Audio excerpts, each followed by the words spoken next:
Morning, everybody. It's Friday morning. It's lesson 11. So I've got the WebEx meeting room open.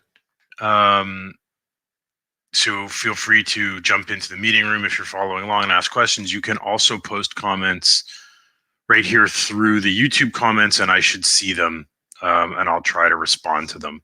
If you're following along and you're asking questions and I'm not seeing them, you can also, have left my email open. You can also send me an email to try and catch my attention. So the YouTube stream, it did die yesterday. YouTube's being overloaded, so I am going to try to record this through WebEx as well, in case I need to upload through there. So today's lesson is fairly simple. We're just going to add a bit of functionality to our site. So just to get started, I've connected to my VPN and I've opened up XAMPP and started my web server. And I just want to open up our music library project that we've been working on.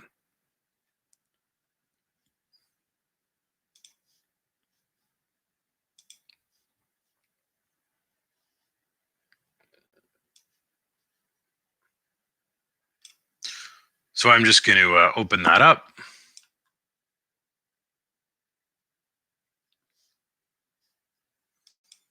And check it out in my browser.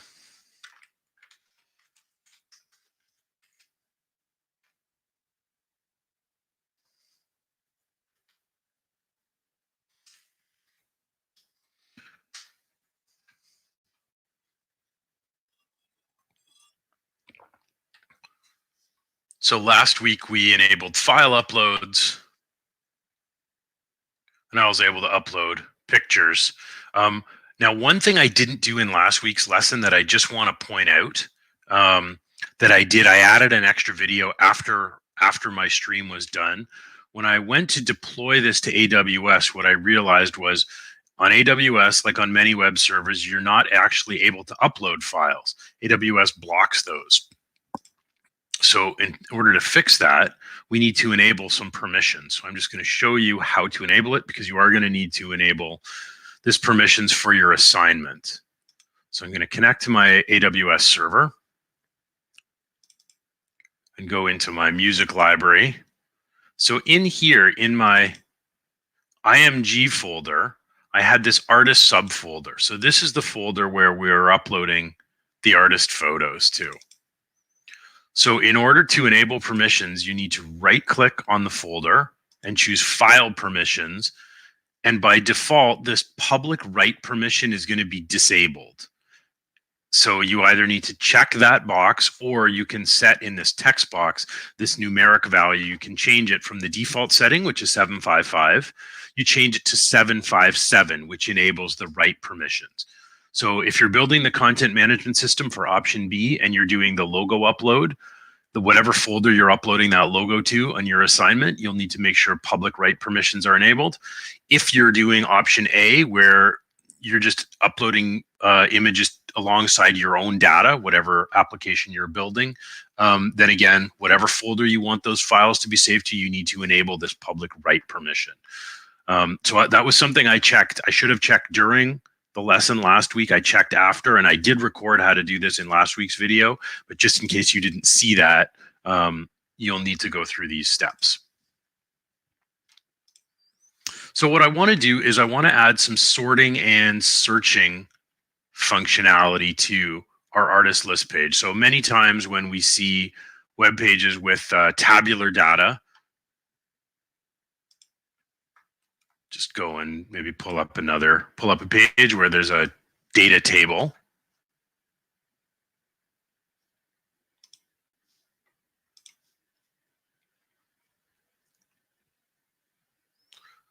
So we'll jump over here,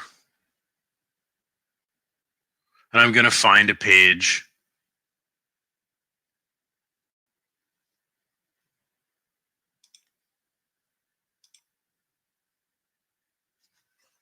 where we've got an HTML table of data that's sort of similar to our our artist table.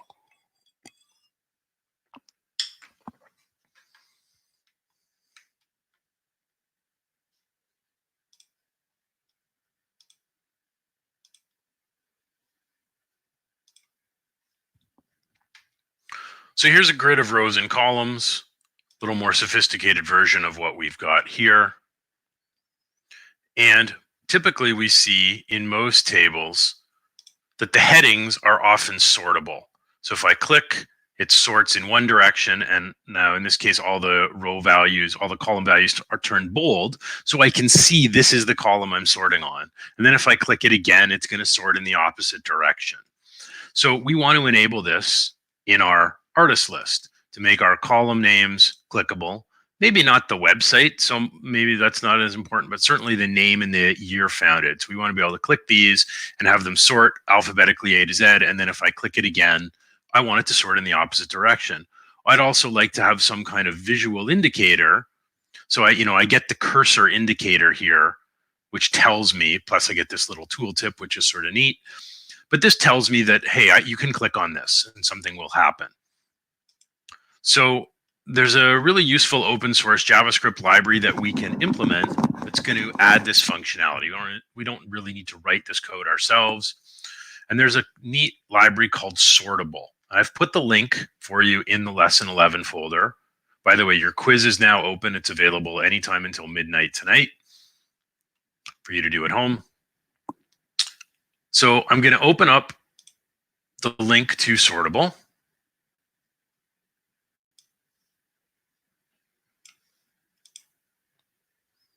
And it's a pretty easy process for us to implement. And I'm just going to occasionally check for any comments here in case everyone's following along and asking a question. But probably easiest actually if you use the WebEx chat. But I will keep checking.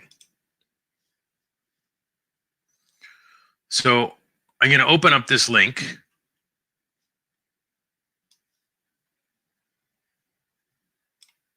So I'll just copy it here, or you can click the link above.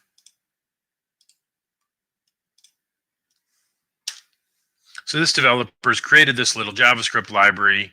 It's available open source. So here's how it works. So his name's Stuart Langridge. So here's a regular HTML table, kind of similar to our musicians page. But when you implement the sortable library, all of a sudden now we can click any column and it sorts from A to Z. Also gives us an arrow. If we click it again, it goes the other way. And all of these column headings are clickable. Now he hasn't enabled the cursor, so we'll probably want to do that as well. And so pretty simple. Here's the instructions. Here's how to use it. 1, download the library. 2, include a link to the library on your page. We'll maybe put this in the footer where we have our other JavaScript links. And 3, to any table, you add the class Sortable. Now notice there's 2 different spellings. The actual JavaScript file itself is called Sortable with 2 T's. So when in our script link, we're going to need those 2 T's. But the class inside the library that makes the table sort is 1 T. So we're just going to follow these 3 instructions, and then we can modify the user interface a little bit, but that functionality should work. So I'm going to right click here in step 1. It says download the JavaScript library. So I'm just going to right click. You can see from my status bar that links directly to the JS file. So I'm just going to say save link as. And I'm going to save this into the JS folder of our project. So we already have our scripts file that has our password confirmation script. It has our delete confirmation script. So we're just going to add it into the JS folder. Step 1, done. Step 2 is add a link to the sortable.js script file. So I'm going to go back to PHP Storm. I'm going to open up my footer.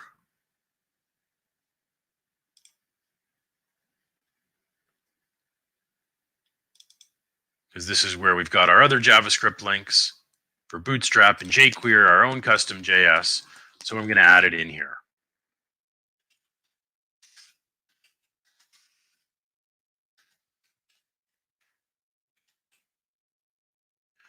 And notice again, it's the sortable with 2 T's is the name of the file. I'm going to add that on line 16. I'm going to close up a bunch of my other pages. And the other thing I should do actually is cite the source of this one. So it's not my own file. So I'm going to copy the URL to the tutorial.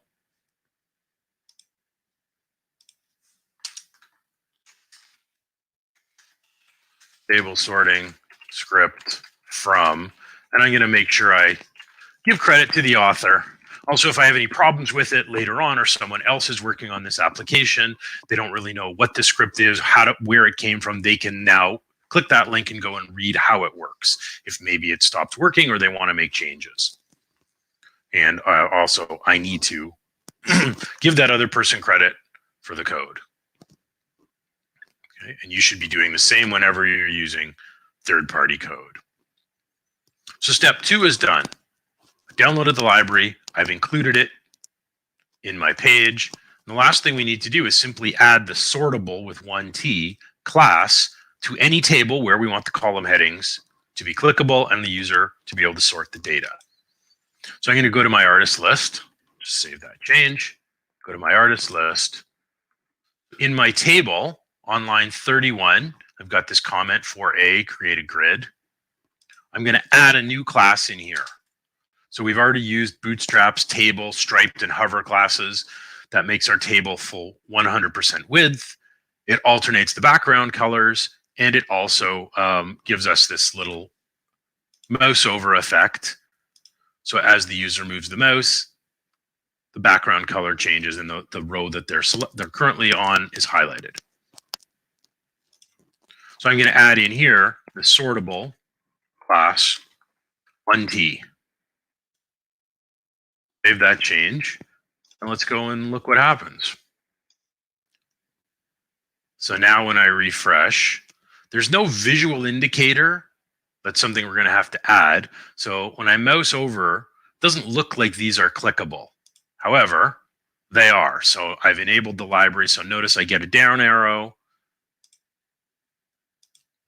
So I can sort by name. I can sort by year. I can even sort by website. This is added to automatically to any column heading. Sorting by website doesn't probably make a lot of sense, but doesn't really hurt to have that functionality. It's primarily the sort by name and year founded. Now, the one other thing I want to do with this is make it look to the user like they need to see these are links. So I know I can click them, but nobody else is going to know this. So how am I going to do this? What I want to do is make my TH and year founded.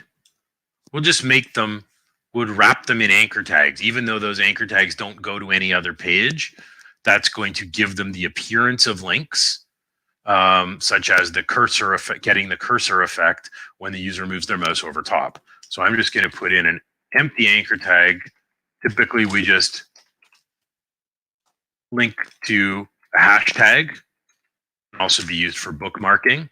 We want to jump to a certain spot on the page. So I'm going to put that on both name and on year founded.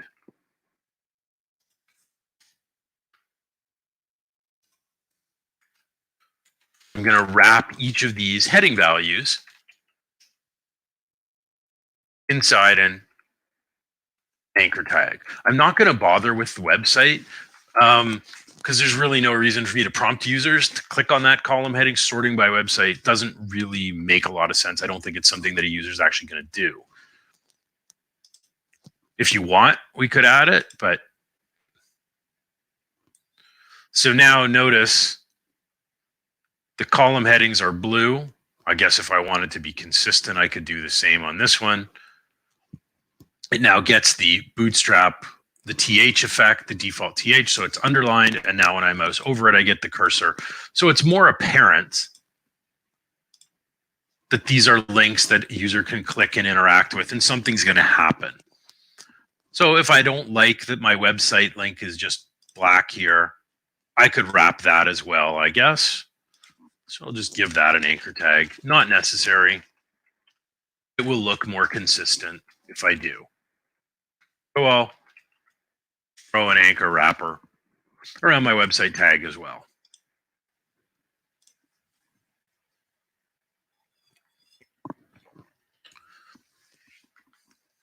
So pretty simple library to use. We can use this, and this just interacts on the front end with your HTML and the document object model using JavaScript.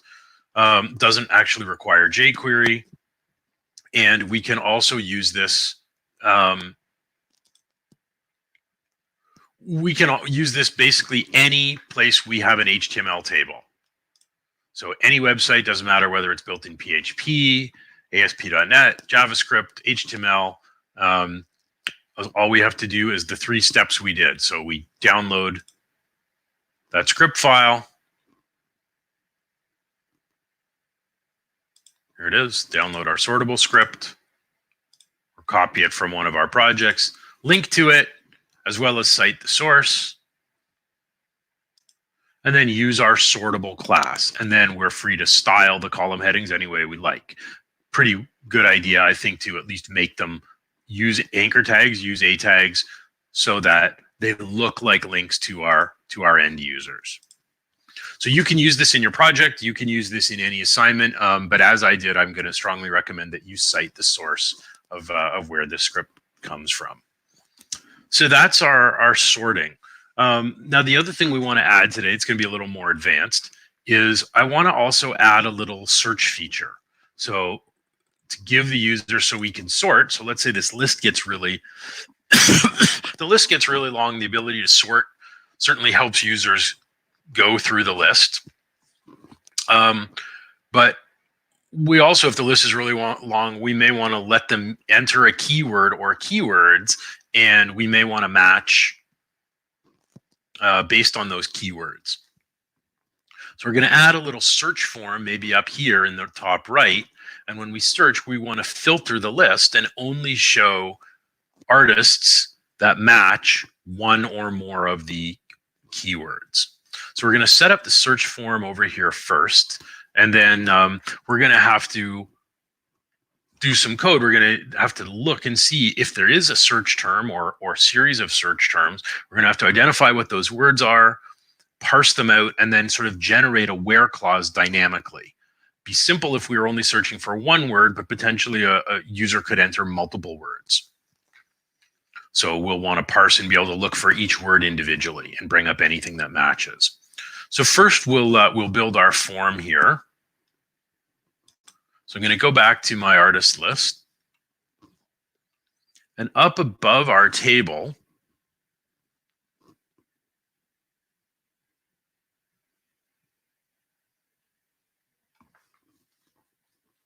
we want it to show up here.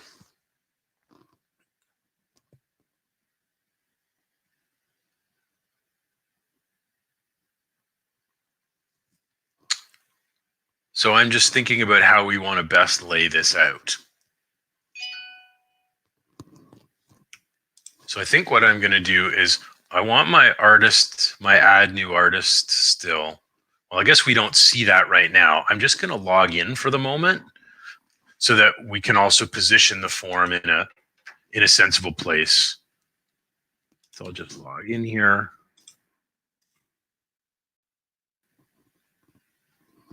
So we've got our add new artist here.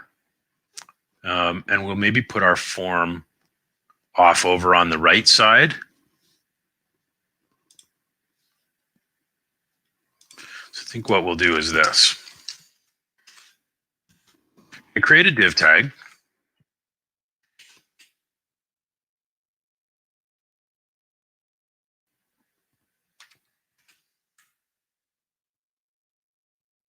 And we'll use a row class.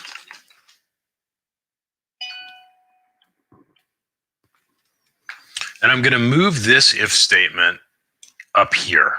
So I'm going to need some PHP tags.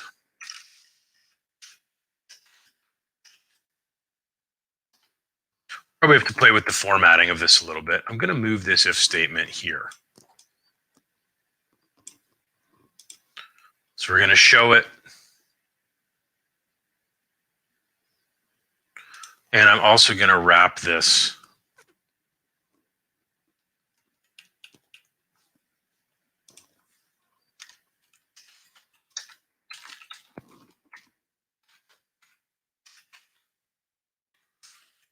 we'll put this link inside of a div tag.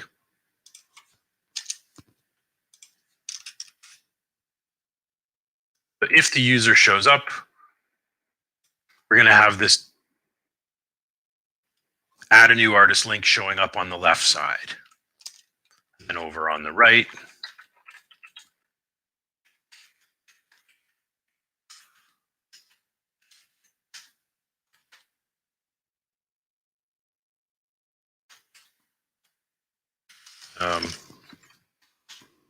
we have to use ML Auto. I want to move my form off to the right. You have to play around with the formatting a little bit. So what I want here is a label, a text box, and a button. Actually, we probably don't even need a label now that I think about it. We could just have an input, give it a name and an ID of keywords.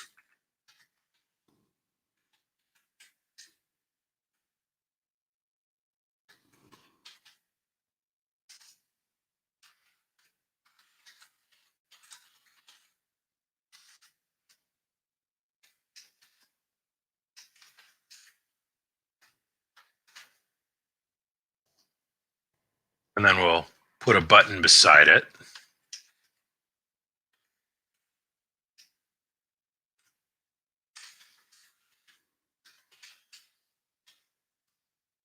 Let's see, I'm going to use the same class for my button that we've used on our artist details. Oops, not on artist details, on the artist page.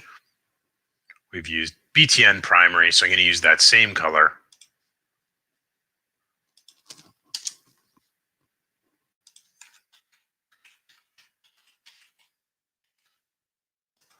I'm also going to need a form tag.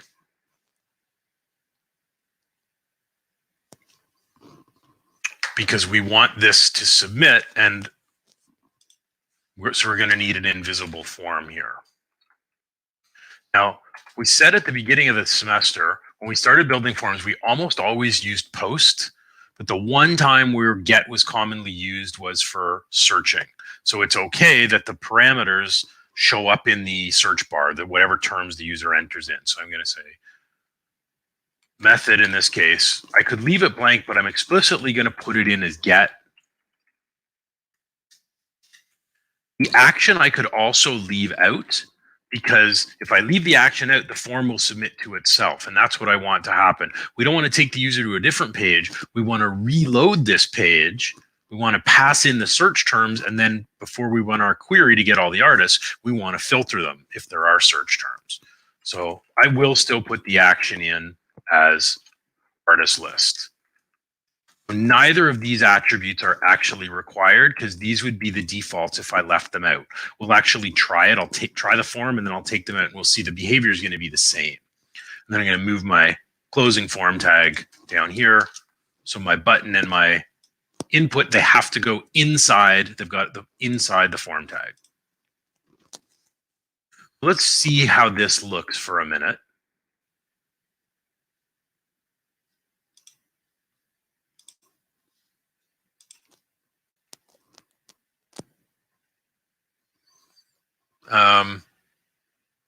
Okay, sort of the right idea. I do want to pull this over to the right.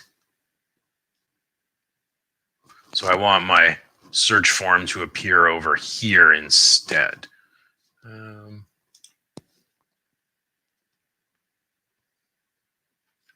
Let's see, one possibility might be for me to, if I make the first column wider,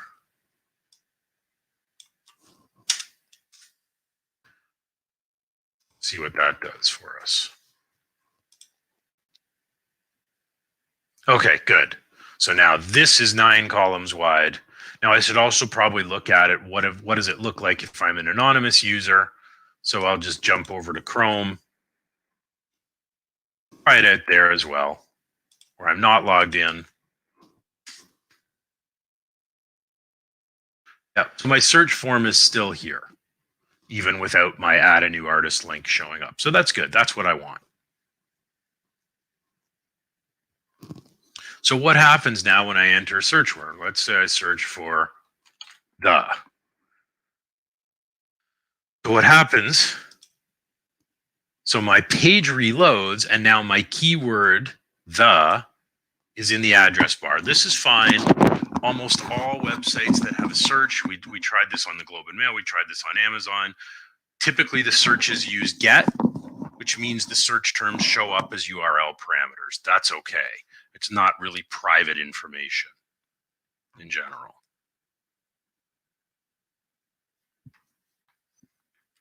Now, I'll try this. As I mentioned, these two properties of the form, we don't actually need them. These are going to be the defaults. So even if I take those out and go and refresh,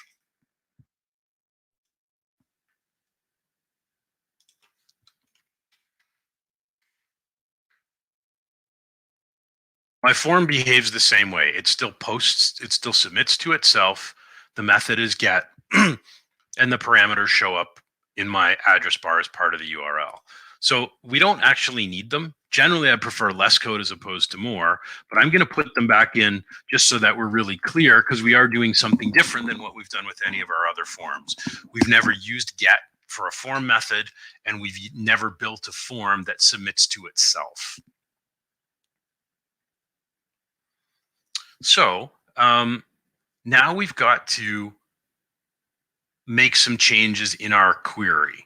Our table is still fine, but we've got to change some things in here.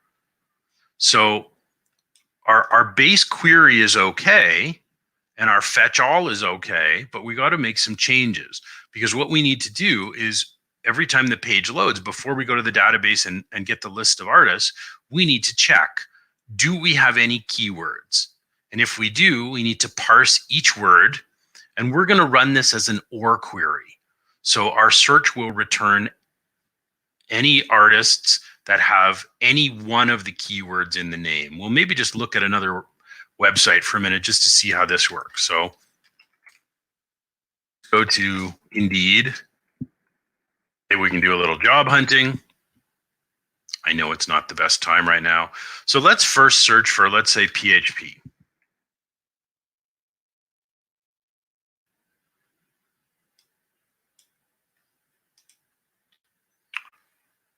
So when I search for PHP jobs,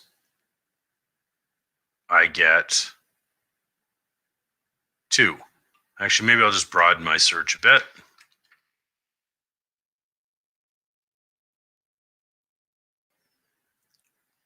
So with one search term, I get 600 results. If I put in 2 search terms, I'm going to put in both PHP and MySQL.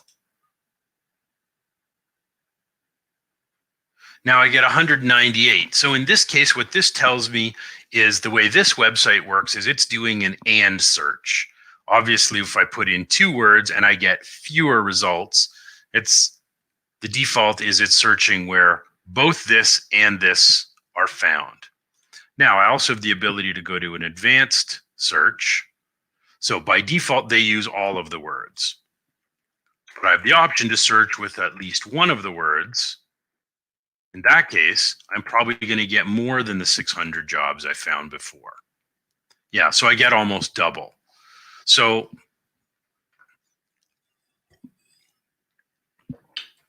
I want to do an OR search. I don't think we need an AND search for band names.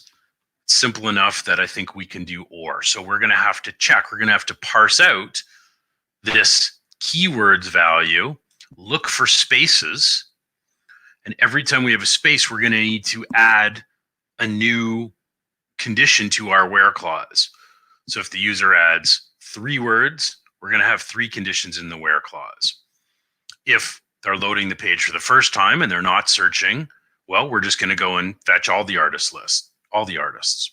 So we're going to have to modify this section here. So the first thing I'm going to do is I need to take out this closing semicolon in my existing query, because if the user's done a keyword search, there's going to be a where clause. So our query isn't going to end here.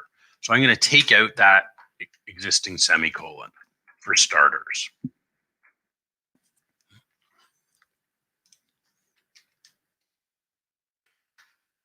We're going to now have a 2A. Before we go ahead and actually set up the query and run it, we need to be checking for keywords. I'm going to check for a keyword search.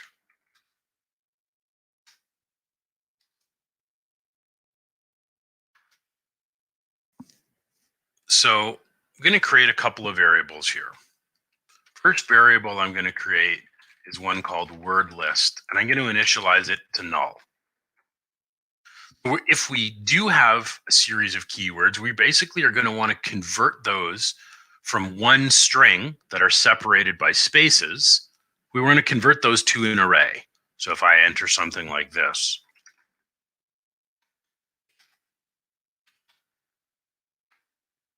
if I search for these terms, and we're going to do an OR search, this should return how many results? It should return 4 results. It should return Green Day, the Lumineers, which has the word the, 21 Pilots, which has the word pilots, and the Beatles, which has the word the.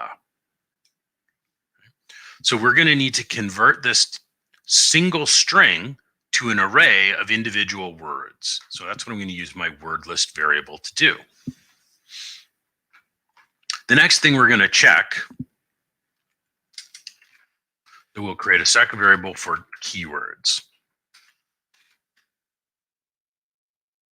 So the word list is going to be array to be filled from the individual keywords. Keywords is the entire list of keywords entered as a single string.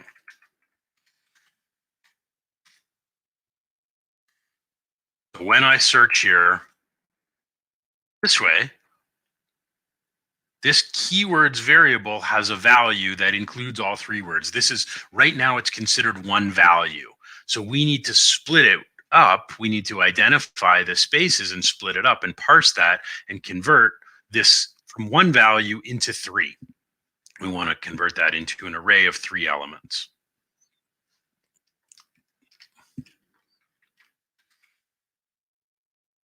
So we're going to say if,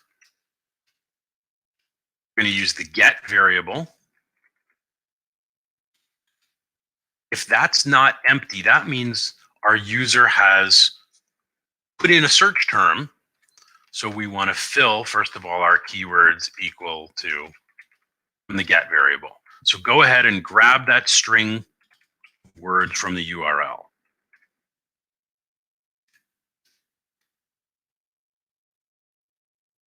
The next thing we want to do is convert the single string of words to an array individual values. So this is where our word list variable is going to come in. And we're going to use a built-in string function from PHP. PHP has a function that will let us take a string, look for some delimiter, so something that separates elements, could be commas, could be tabs, could be the pipe character, and in our case, the delimiter is going to be spaces, because users are going to enter spaces between the words. And that function is called explode. So explode, if we can see from the parameter list, it takes 2 parameters. The first one is what's the delimiter? So what character separates each item? And then what is the value we are exploding or parsing? So our delimiter in this case is a space. And the value we're parsing is our keywords variable. So this is going to convert the pilot's day into an array of 3 elements. The first element will be the second element will be pilots, and the third element will be day.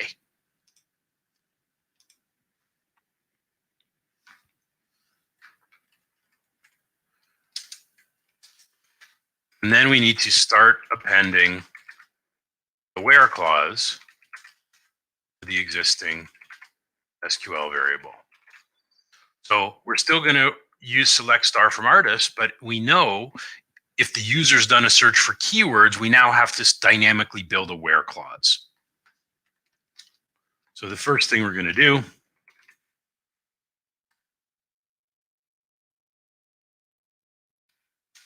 we're going to use dot equals. So keep the current value, but append on. So we're going to append on to it a space, the word where, and then another space. So we know that's going to be the next thing that has to happen in this query.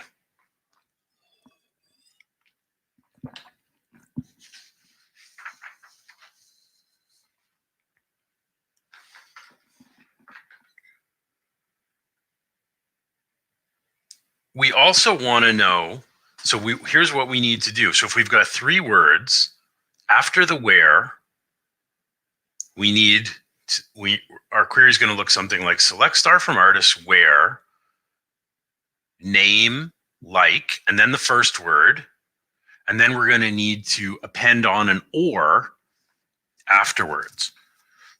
So we're going to put an or in front of every keyword except not the first one. So I'm going to also use a variable here, a counter. I'm going to initialize it to 0.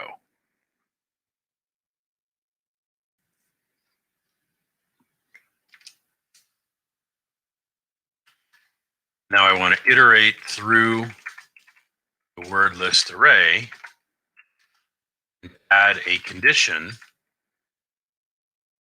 for each keyword. I'm going to use a for each. I want to loop through my word list.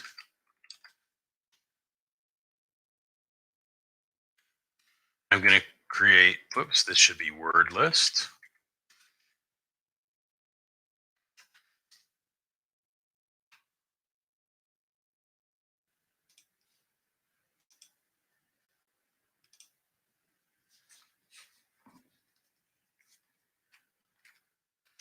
So if my counter is equal to 0,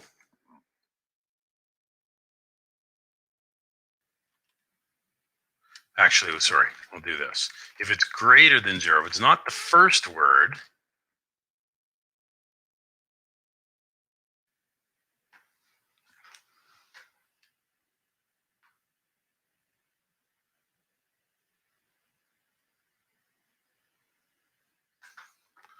then we'll say our query, we're going to append on plus equals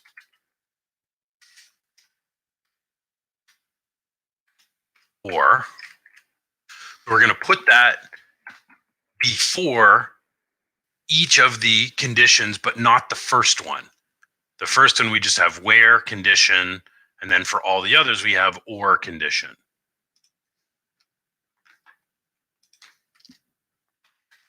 So if not the first word, put or in front of the condition.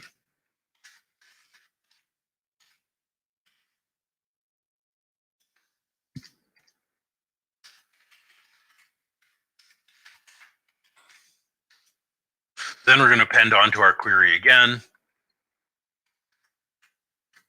Equals. What this is going to look like is our name is like, and we're going to put in a question mark. So we're setting up a parameter.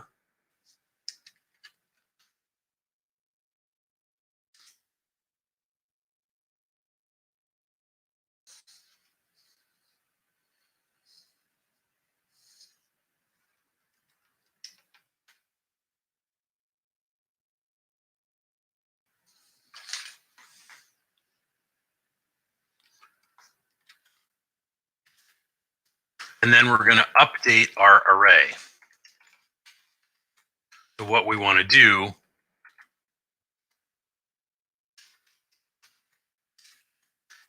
is wrap it in percent signs. We're going to use like, we're not using equals. And then we'll increment our counter. As we go through the first list, the first word, so again, we'll use the example I've used, the pilot's day. So the first time around, so now we have a list of 3 elements. Our word list has, first word is the. Our counter starts at 0, so we don't put an or clause at the beginning. So our where clause becomes where, name like, percent the percent. Then we increment the counter. Our second word, pilots, counter's now 1. So our where clause becomes, actually, you know what, let's just print it out. Maybe what I'll do here, just for the moment, we'll just print out each time. And I won't actually run the query. After this, I'll just say exit. So let's see how this builds our where clause dynamically.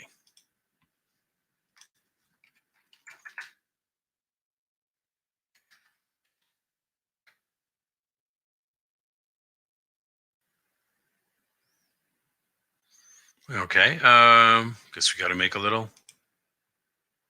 adjustment. Whoops.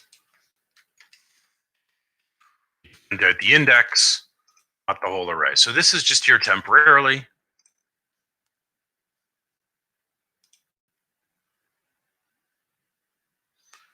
So in this case, we're now appending percent the onto each one. The other thing we could do is actually echo out what the where clause, what the query looks like each time. Try that so you can see what's happening. So the first time, our query, we've got 1 parameter. The second time, we have 2 parameters. The third time, we have 3 parameters. So there's an or before the second and third conditions. If I entered a 4th word,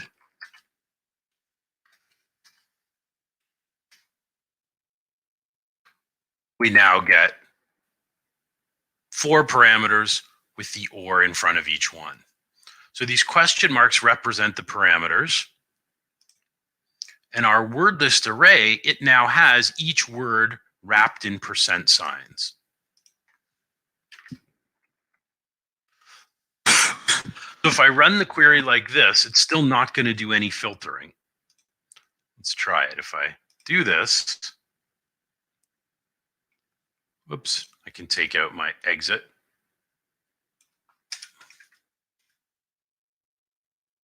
I'm going to let the actual query run now.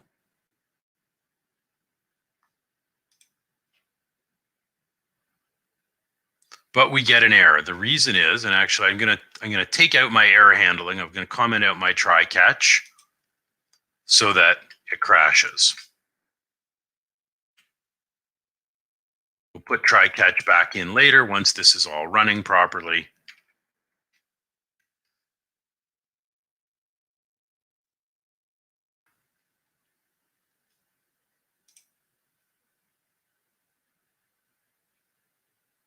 There's my try.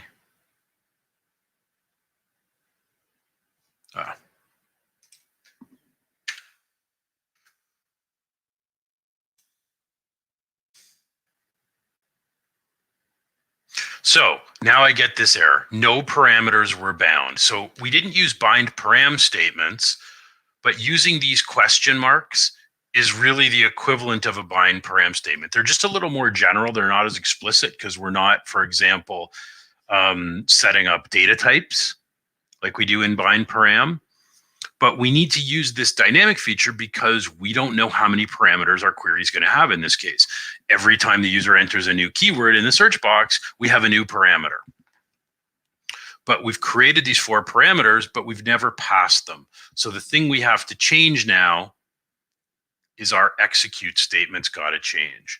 So when we call execute, we now actually have to pass in our word list array. If there is no search, that's null. But when there is a search, we've got to pass in those parameter values.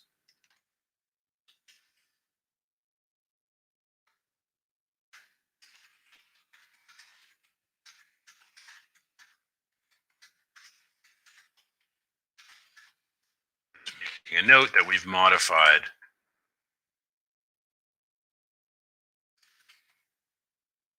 to pass this in.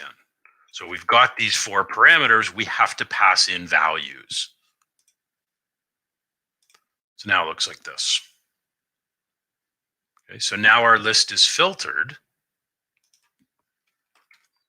to match any one of the words. Okay, if I search the,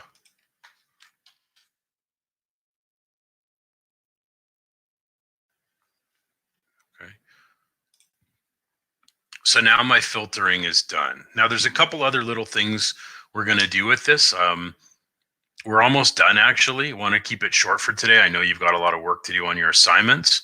So the couple of other features we should add is if there is a search term, right? Because the web is stateless. So when we enter the search terms, the page filters properly, but it doesn't actually show the user what they searched for the way that say. So we could print those values back in the box. We also typically might want to show how many records were found. So what I'm going to do is, first of all, echo the keywords back into our search box. Actually, in this case, let's see.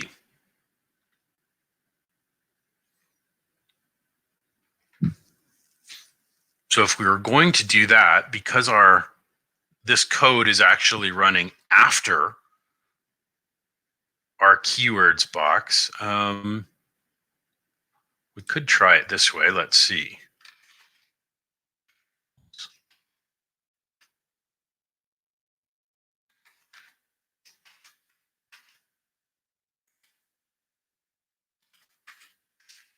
Let's see what this gives us.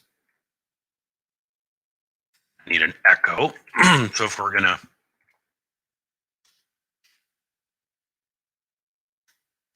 echo out where we can put our variable first, we'll see how this works. We'll try this. So if there is a value here, it should print to the box. Let's see what happens.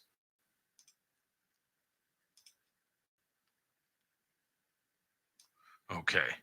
All right. So we get this error when that's not defined. So I think we'll maybe move this.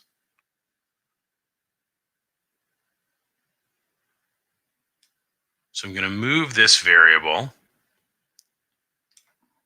going to cut it. And rather than filling it here, I'm going to fill it up above. I'm getting an error because I haven't declared keywords. So we'll actually put this little PHP block here.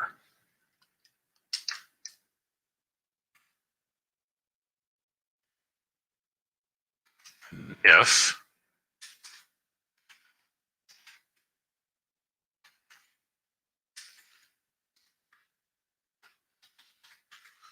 keywords isn't empty,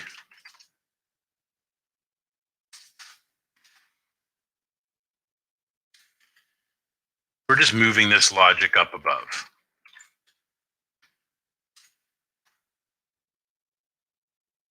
So initialize it to null. If there are keywords in the URL parameters, fill this variable, and then instead of echoing our get, we can just echo our variable. And that will get rid of that error. So if the user is not searching and there are no keywords, that's fine, the box is blank. Let's see how this works. So it says enter search words.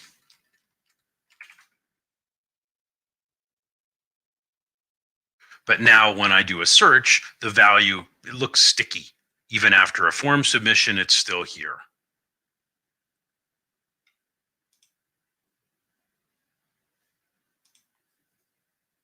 The other thing we could do is we can count how many records there are. And we can do this whether the user's searching or whether there aren't. That's kind of useful above a table to display how many values, because our artist list could get really long. So a user this way at least could know. So when we're doing the query, above our table, let's see. So we can call fetch all.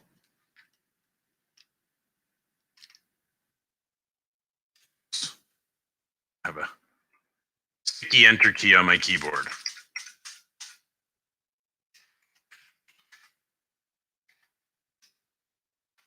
So I believe with our CMD, we've got a row count method. So this will tell us how many rows were returned. So maybe before we print our table,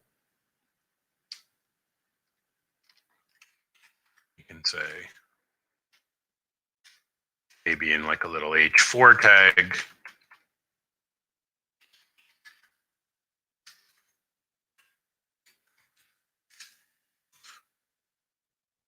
show a little subheading with the number of artists in the list. And this can run whether we're searching or whether we're just loading the page and seeing all the artists. At least we know how many records are here. We'll try this out.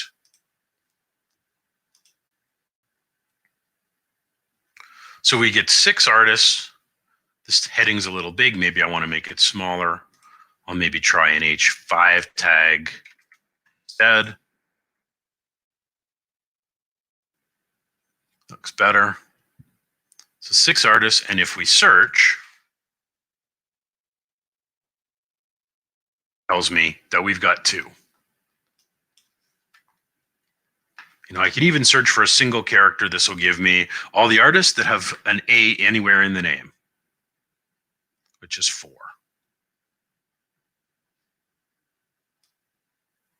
Okay, so simple way to do the search. So we're using the explode character to convert our string of keywords into an array. And then we loop through the array and we're dynamically creating a new condition in our where clause separated by ors. And then we're populating.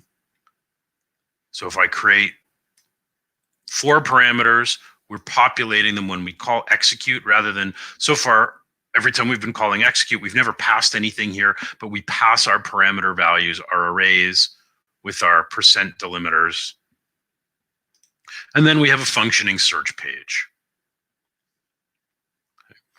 So we're going to keep it short for today. I'm going to stop it here. Like I said, I will hang out in WebEx for a little while. Doesn't look like anybody's on the stream now, which is perfectly fine. If you want an appointment and have a WebEx meeting, you have questions about today's lesson or about your assignment, please just let me know and we can have a WebEx meeting. You can share your screen and we can work through any problems or questions that you have. Other than that, please remember your quiz is due tonight at midnight and assignment 2 part 3 is due next Wednesday. So next week is our last class.